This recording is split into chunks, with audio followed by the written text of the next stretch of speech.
The James Webb Space Telescope is an amazing invention.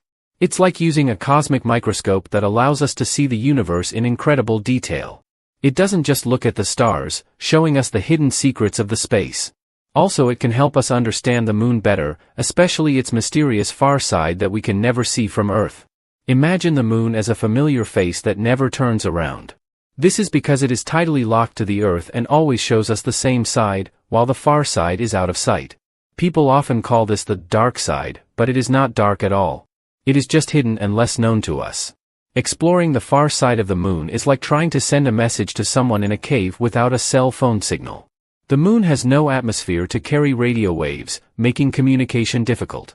But people are stubborn. Both America and China are on a mission to unlock the moon's secrets. China's Chang'e 4 mission landed on the far side of the moon and sent back a rover called Yutu-2. They found something unexpected on the surface that could be part of the moon's mantle. This finding gives us clues about what's inside the moon. There are also some crazy theories. Some think there could be hidden structures or even signs of extraterrestrial life on the far side.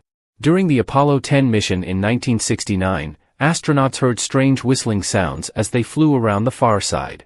NASA said it was just radio interference, but that didn't stop the claims. Thanks to JWST and other technologies, we are getting closer to solving these mysteries. The telescope has already shown us thousands of galaxies and even taken pictures of planets outside our solar system.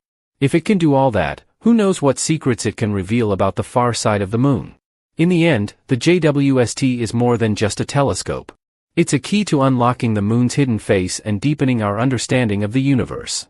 Now get ready, all of you, because the journey to the far side of the moon is just beginning.